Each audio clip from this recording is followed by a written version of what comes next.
Baik, kembali lagi bersama kami di podcast Sinau Bareng Sibakul Klinik Koperasi. Persembahan dari Dinas Koperasi dan UKM Daerah Istimewa Yogyakarta. Bersama dengan saya, Hakiki Mahfud, dan rekan saya, Okvivi Jayanti. Baik, tentunya kali ini kita akan bahas topik yang sangat menarik ya, Mbak Okvi. Betul. Kaitannya dengan koperasi. Bagaimana kita bisa mendirikan koperasi dan bagaimana nanti esensi dari koperasi itu sendiri. Nah, pada pembahasan kali ini kita akan mengambil tema yaitu membangun koperasi, membangun negeri begitu. Dan tentunya kita hari ini udah dibersamai nih oleh dua narasumber yang super keren ya. Iya, betul sekali. Kelihatannya udah antusias sekali untuk mengisi pada pembahasan kali ini. Nah, untuk narasumber yang pertama yaitu ada Mas Jumiadi SE atau biasa dipanggil Mas Adi begitu ya Mas. Nah, beliau ini kontribusinya sangat luar biasa ya di klinik koperasi sebagai konsultan di bidang kelembagaan begitu. Halo, selamat datang Mas Adi. Ya, apa kabar? Datang. Baik. Alhamdulillah luar biasa. Okay. Dan narasumber yang kedua kita itu ada Mbak Merweng Diang Sekar Menur, betul? Iya, betul. Oke. Nah, biasa dipanggil Mbak Mei. Iya. Apa Mbak kabar? Mei gitu ya. Agak lain ya Mbak Mei ya. Iya. Apa kabar Mbak Mei? Baik, alhamdulillah. Alhamdulillah. Oke. Nah, baik, Mbak Mei ini tuh salah satu konsultan dari pendampingan koperasi pemasaran, betul ya? Iya, betul. Gak kalah keren juga sama Mas Adi ya. Sangat keren beliau. Oke, jadi luar biasa sekali ini narasumber pada pembahasan kali ini. Oke, jadi mungkin kita akan bahas lebih lanjut ya terkait koperasi, bagaimana nanti dari pendirian koperasi step by stepnya, dan juga nanti akan kita bahas lebih lanjut sama dua narasumber yang super keren ini. Oke. Mungkin sebelumnya kalau kita bicara koperasi ya Okvi, mungkin kontribusinya buat PDB atau produk domestik bruto ya teman-teman itu sangat luar biasa sekali ya. Itu mungkin sekitar 6% ya Okvi. Oke. Dan kalau kita melihat dari sisi lain gitu ya, misalnya di UMKM itu sangat luar biasa sekali ya kontribusinya juga sekitar 60, sekian % begitu.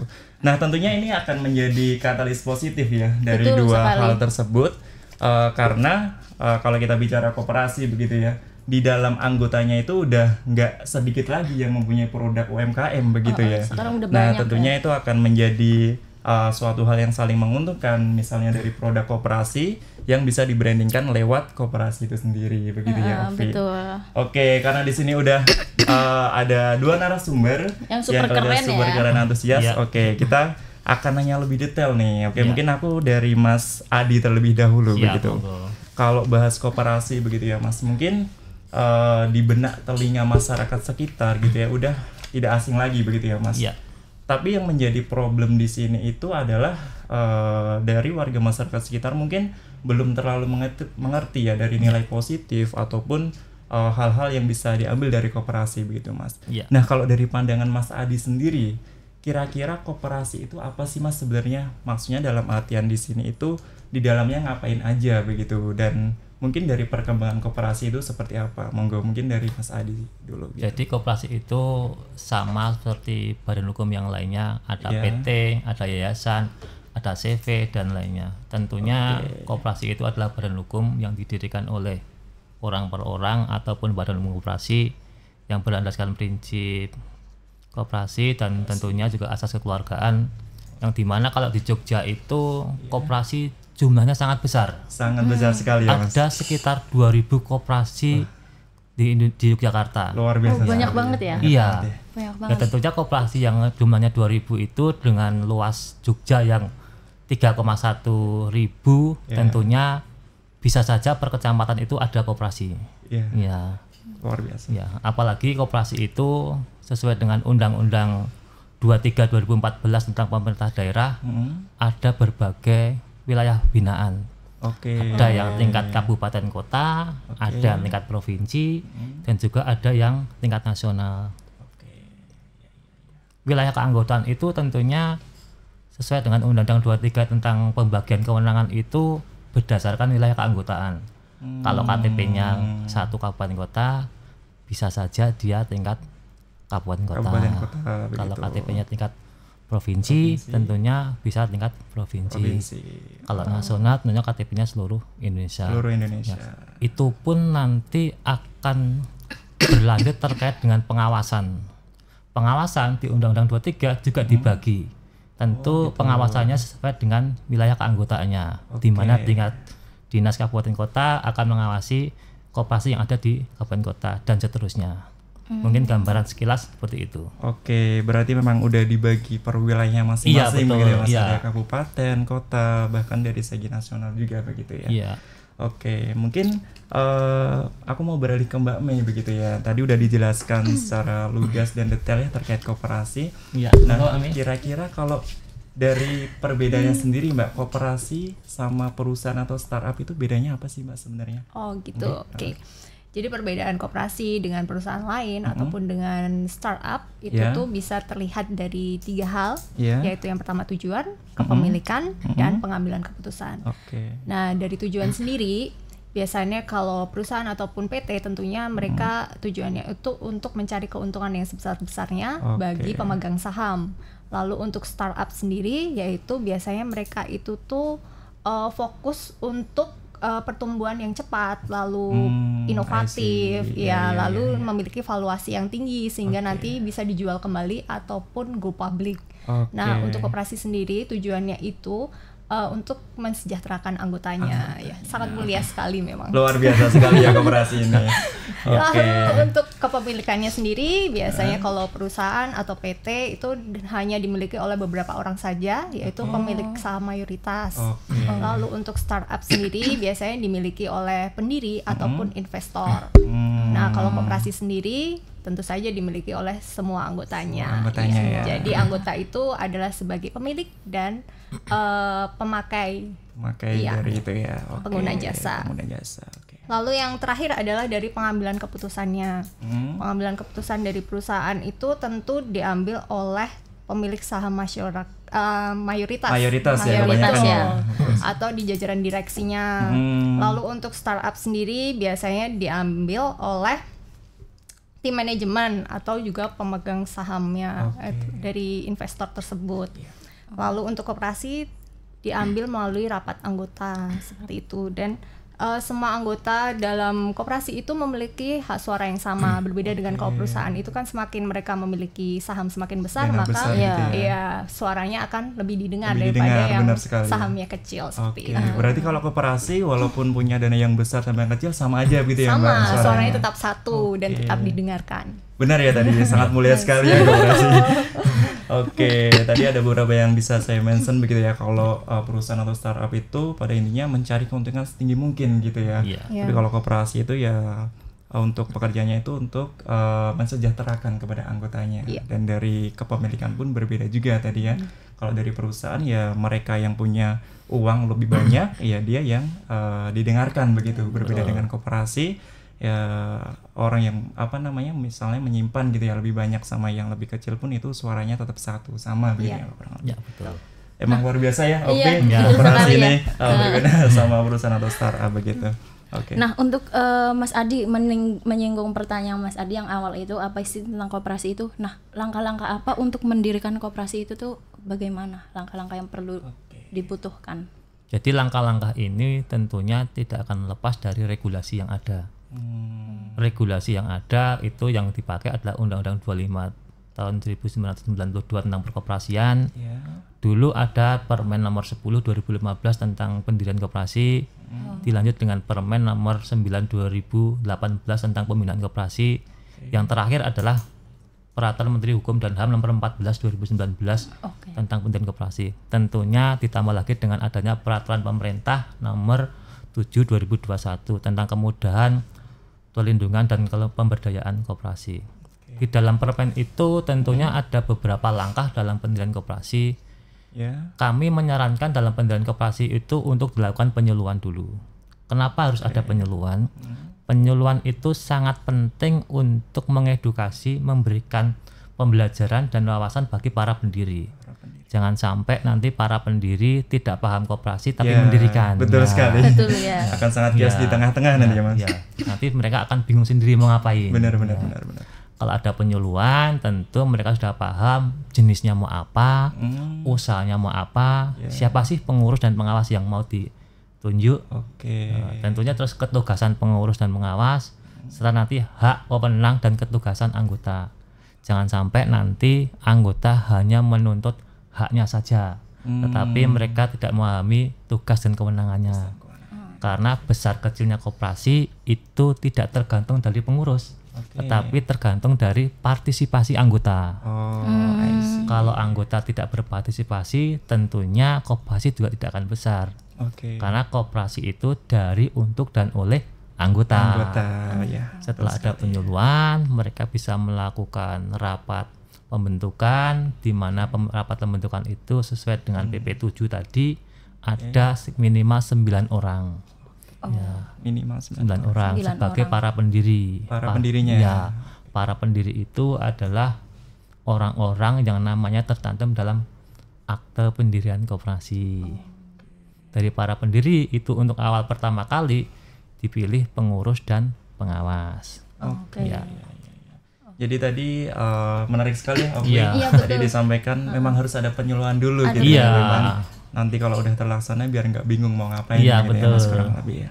Berarti setelah mendirikan itu tentu penting ya ada regulasi untuk dijalankan itu ya dalam mendirikan. Penting. Jangan sampai nanti sebuah masyarakat mendirikan koperasi tapi nggak tahu dasar hukumnya. Ya, bahwa mereka mendirikan badan hukum itu ternyata ini loh ada dasarnya.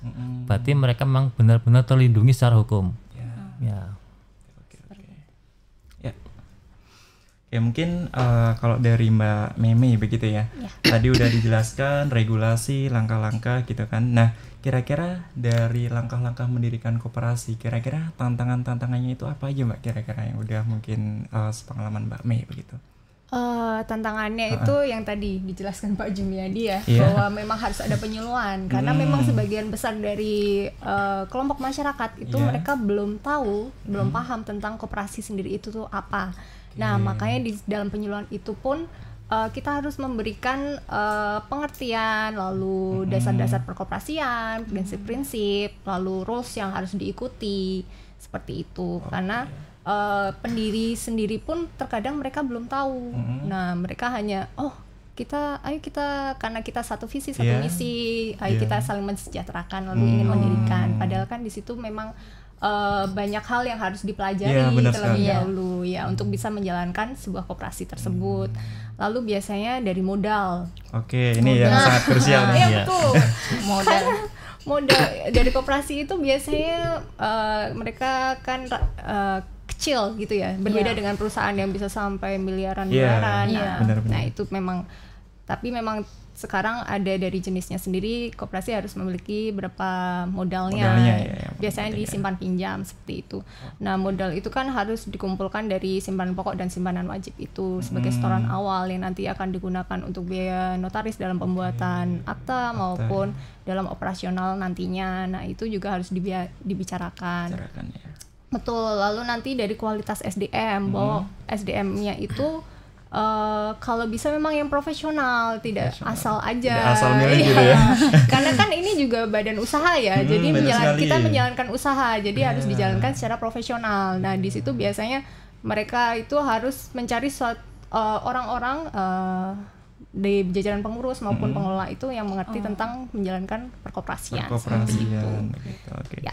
Jangan sembarang memilih, tetap harus difilter gitu ya Mbak. Bukan hanya satu teman tongkrongan yuk buat koperasi gitu.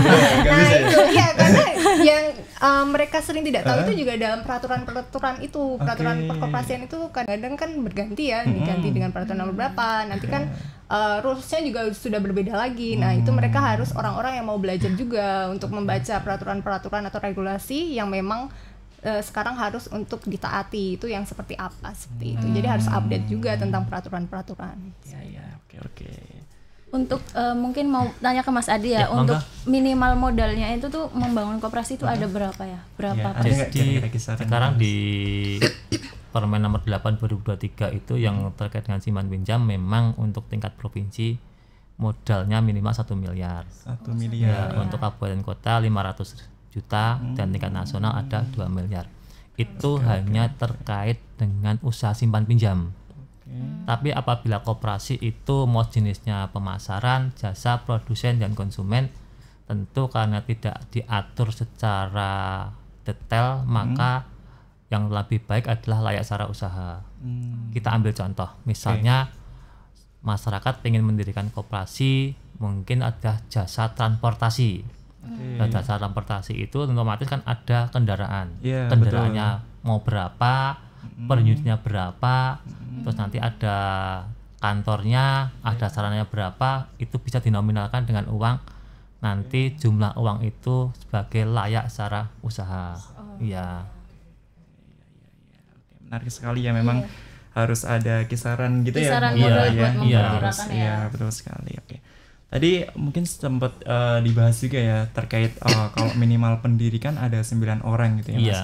Nah, kalau dari anggota sendiri kira-kira ada batasan minimal atau berapanya gitu nggak kira-kira, Mbak?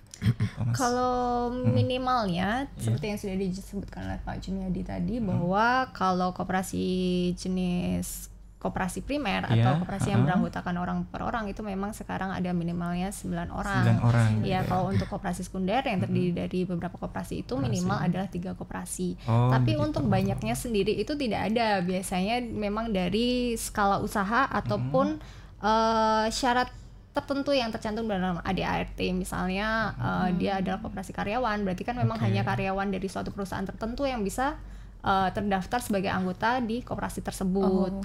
Lalu untuk skalanya bisa skala usahanya, misalnya dia untuk skala nasional, berarti tentu saja anggotanya juga akan bisa semakin lebih banyak ya, karena kan mereka bisa koperasi-koperasi ini bisa mendirikan kantor-kantor cabang di setiap daerah. Jangkauannya lebih luas gitu ya. Iya. Mungkin bisa saya tambahin, Mas? Iya, boleh. sekali. Memang dalam pendirian koperasi itu batas minimal 9. Tapi itu akan menyangkut dengan modal. Kalau misalnya kita mau mendirikan koperasi butuh modal 100 juta, kalau hanya 9 orang nanti kan bisa 10 juta lebih. Maka kami bersaran semakin banyak anggota tentunya akan berdampak semakin sedikit iuran yang akan disetorkan kepada koperasi. Semakin ringan bebannya begitu ya. Dan di dalam permen pun sudah diatur sebenarnya, Mas, terkait dengan bagaimana kalau misalnya jumlah anggotanya ratusan sampai ribuan. Bagaimana nanti ketika jumlahnya besar, terus nanti kalau rapat bagaimana? Itu. Ya, di dalam Permenkop nomor 19 2015 tentang rapat anggota tahunan sudah dijelaskan bahwa ketika jumlah anggota nanti di atas 500 itu bisa menggunakan sistem kelompok. Gimana itu maksudnya, Mas? Sistem kelompok itu misalnya diatur 1:30. Berarti nanti dari 1 sampai 30 itu bisa mendelegasikan pada 1 orang untuk menghadiri rapat. Begitu. Plenonya. Ya. Perwakilan. Ya, monggo. Perwakilan gitu. Betul. Nah, bagaimana sih cara menentukan jenis koperasi yang sesuai dengan kebutuhan masyarakat atau kelompok di sekitar kita ini? Jadi memang untuk menentukan jenis koperasi itu akan lebih baik kebutuhan apa yang diperlukan oleh anggota. Misalnya kelompok masyarakat itu yang terdiri misalnya 9 orang itu, kami pengen kebutuhan kami adalah terkait dengan simpan pinjam, tentu jenisnya simpan pinjam. Kami tentunya usahanya pengen ada produksi keripik, tentunya nanti jenisnya produksi. Berarti jenis itu akan dipengaruhi oleh usaha utama dari sebuah kelompok masyarakat yang mau mendirikan koperasi. Berarti tergantung anggotanya. Iya. Jangan sampai pengennya memproduksi keripik tapi usahanya simpan pinjam, kan nggak sinkron. Iya. Mungkin ada apa aja sih jenis koperasi selain simpan pinjam itu, Mbak Mei atau Mas Adi boleh menjawab? Jenis koperasi itu ada 5. Nah, itu ada koperasi produsen, koperasi konsumen, koperasi simpan pinjam, ada koperasi jasa, dan koperasi pemasaran. Nah, memang koperasi produsen itu tuh biasanya untuk memproduksi suatu produk. Nah, jadi biasanya itu yang mendirikan itu tuh adalah misalnya petani, nelayan, ataupun usaha kecil, pengusaha kecil itu kan mereka bisa memproduksi suatu produk. Lalu untuk konsumen itu tentu saja biasanya memiliki toko. Jadi biasanya itu didirikan oleh kelompok masyarakat yang membutuhkan pemenuhan kebutuhan sehari-hari mereka dengan harga yang lebih rendah, seperti itu. Lalu untuk koperasi simpan pinjam tentu saja untuk kelompok masyarakat yang membutuhkan layanan keuangan seperti itu ya, simpan dan pinjam. Simpan pinjam ya. Lalu untuk koperasi jasa, untuk kelompok masyarakat yang membutuhkan layanan tertentu seperti transportasi atau yang lainnya seperti itu. Lalu untuk pemasaran sendiri biasanya untuk kelompok masyarakat yang membutuhkan wadah untuk memasarkan produk-produk mereka. Promosi begitu ya. Oke. Nah kalau tadi sempat disinggung juga Mas, jadi kan kalau untuk penentuan jenis koperasi itu kan sesuai dengan usaha anggotanya ya. Iya betul. Nah kalau misalnya anggotanya itu ada yang misalnya memproduksi, terus ada juga yang pengennya mau menyimpan uang atau simpan menyimpan. Nah itu kira-kira bisa nggak Mas koperasi dari simpan pinjam sama produksi begitu gabung jadi satu kira-kira? Jadi di dalam peraturan menteri itu jelas ada 2 kriteria. Iya. Kriteria yang pertama adalah koperasi yang bergerak di jasa keuangan dan sektor real. Jasa keuangan itu yang disebut dengan koperasi simpan pinjam tadi, yang usahanya hanya simpan dan pinjam. Simpan dan pinjam. Tapi yang sektor real, yang jasa, pemasaran, produsen dan konsumen itu termasuk sektor real yang di dalamnya bisa ada unit simpan pinjam. Oh begitu. Artinya anggota yang mempunyai uang pengen menyimpan di koperasi bisa di unit simpan pinjamnya koperasi, atau bisa bergabung kepada koperasi simpan pinjam yang lain. Boleh kok satu orang menjadi anggota beberapa koperasi. Oh begitu. Boleh Iya ya? boleh. Iya. Ada yang 3, ada yang 4 boleh. Yang penting hak dan kewajibannya dipenuhi. Seperti bayar simpan pokok, simpan wajib dan lain-lainnya. Nah mungkin kalau sekarang kan bicara di masyarakat Indonesia gitu kan udah wah kreatif gitu apalagi Gen Z begitu ya. Nah gimana sih caranya mereka ini membangun usaha tapi dengan pilihan utamanya itu adalah dengan koperasi begitu. Menjadikan koperasi sebagai wadah untuk usahanya itu kira-kira gimana Mas yang bisa dilakukan oleh masyarakat? Jadi memang ketika masyarakat memilih koperasi itu sebenarnya tepat, karena ketika memilih koperasi perlu kita pahami bahwa koperasi itu miliknya anggota, bukan miliknya perorangan. Di sana tidak ada kepemilikan saham secara mayoritas. Artinya semua punya kesempatan yang sama untuk berpartisipasi.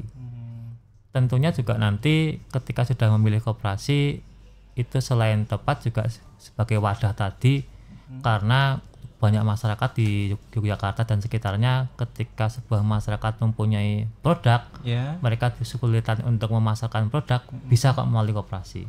Koperasi boleh kok nanti mengangkat pengelola, ahli IT yang nanti bisa membantu memasarkan produk-produk melalui digital. Nih, aku mau tanya Mas Ardi kan tadi menjawab tentang digital teknologi gitu kan. Nah, bagaimana koperasi itu tuh memanfaatkan hal itu tuh melalui seperti apa contohnya? Digital dalam koperasi itu sebenarnya cuma alat yang membantu koperasi dalam mendekatkan dan melayani terhadap anggota.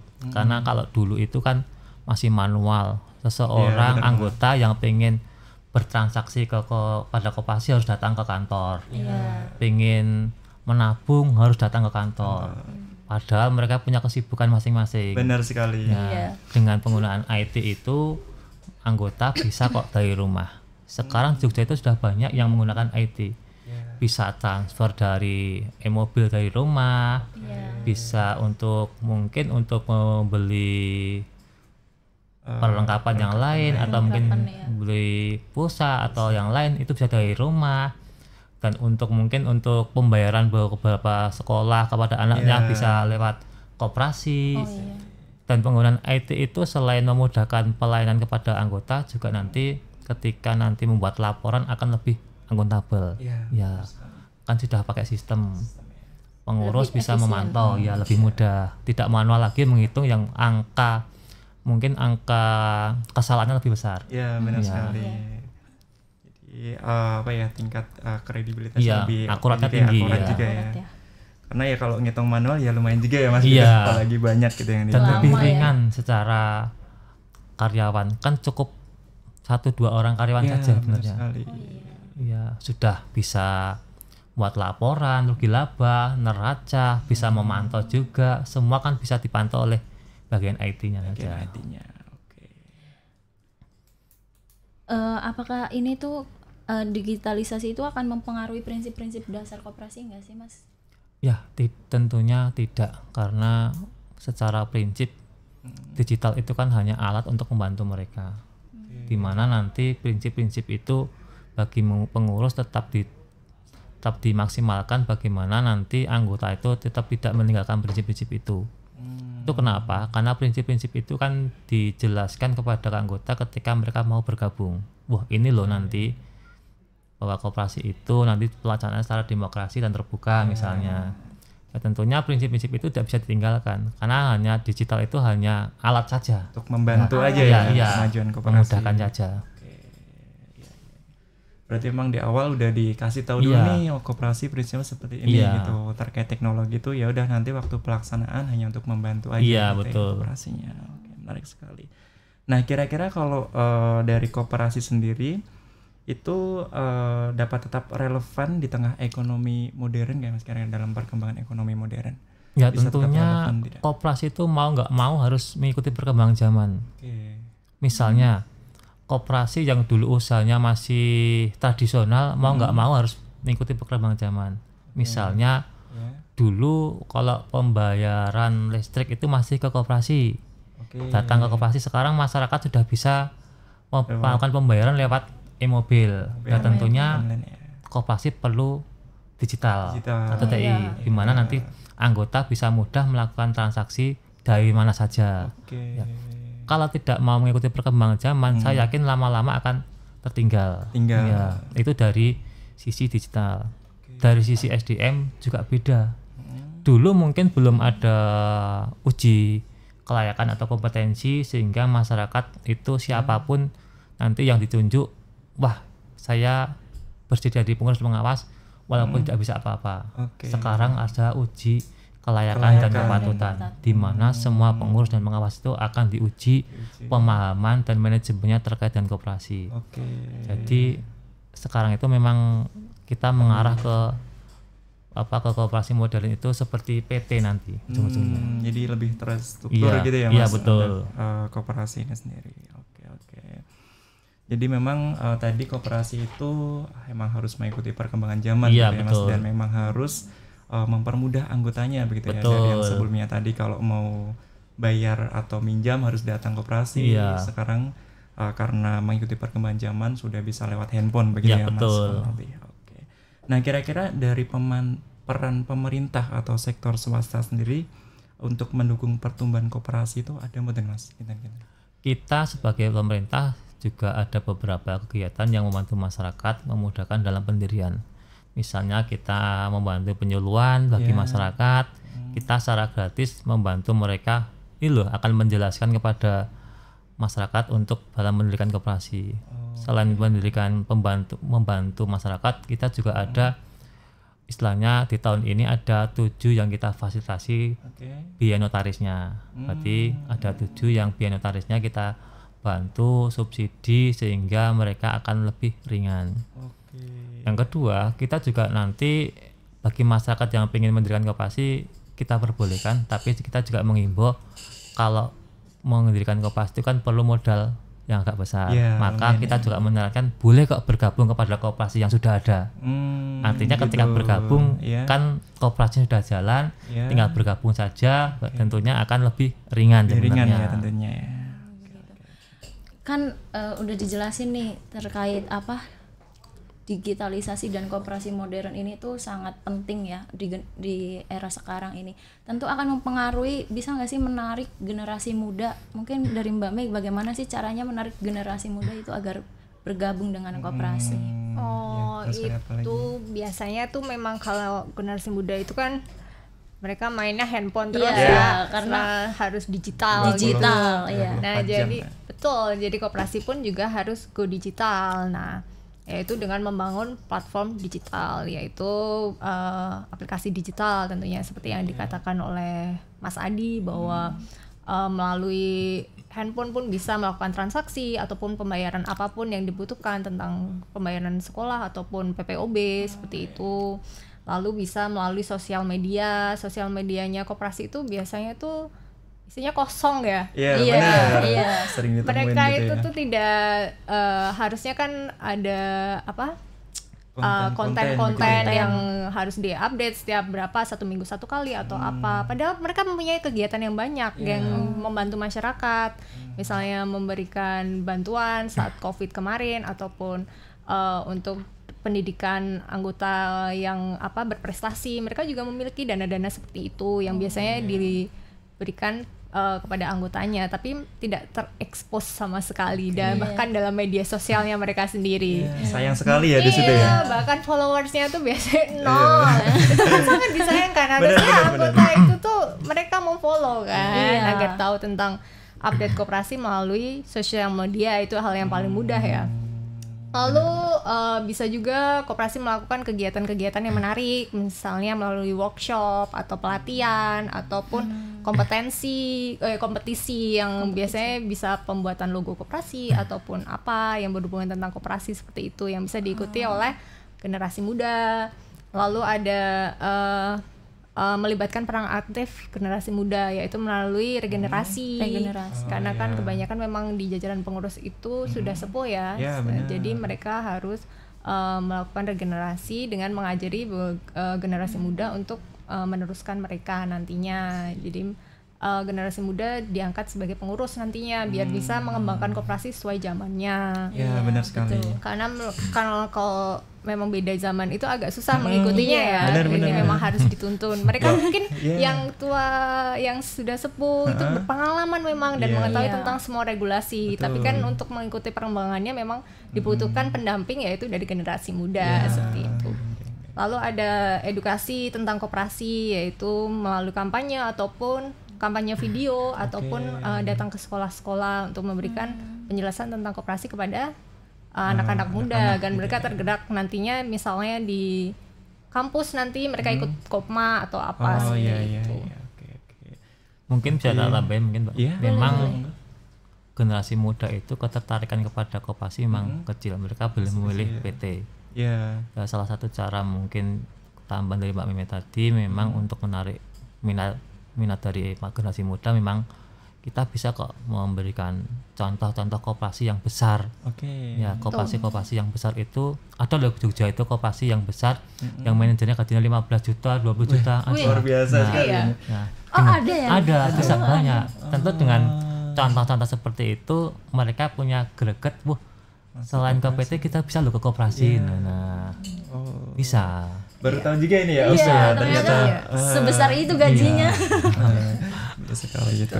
Dinas Koperasi sendiri juga melalui klinik koperasi ini pernah mendatangkan koperasi-koperasi besar tersebut sebagai success story-nya mereka seperti itu. Jadi bisa dilihat di YouTube-nya kami ya. Nanti ya bisa dilihat ya teman-teman.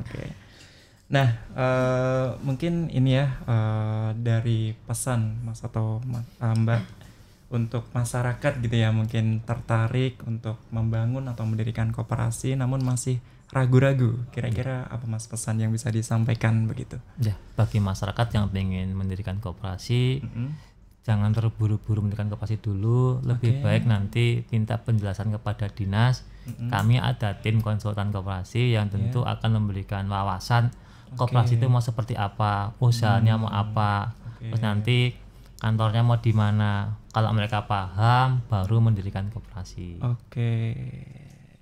Menarik sekali ya, Mbak Fi. Ini tak terasa udah di penghujung acara ya. Tadi beberapa ilmunya sangat menarik sekali ya, banyak daging sekali. Tadi mungkin ada beberapa yang bisa saya mention begitu ya. Ketika memang mau mendirikan koperasi gitu, memang jangan terburu-buru gitu kan. Memang harus dinas pun udah mewadai gitu ya terkait nanti konsultasi begitu ya, gimana nanti arahnya agar lebih terstruktur dan sebagainya begitu ya. Oke, mungkin itu aja Mbak Okvi ya. Terima kasih kepada Mas Adi, Mbak Mei, terima kasih atas waktunya ya. Semoga adanya pembahasan ini bisa menjadikan teman-teman yang tadi ya masih ragu bisa lebih siap dalam berkooperasi atau membangun koperasi. Oke, mungkin itu aja. Ada jargon mungkin?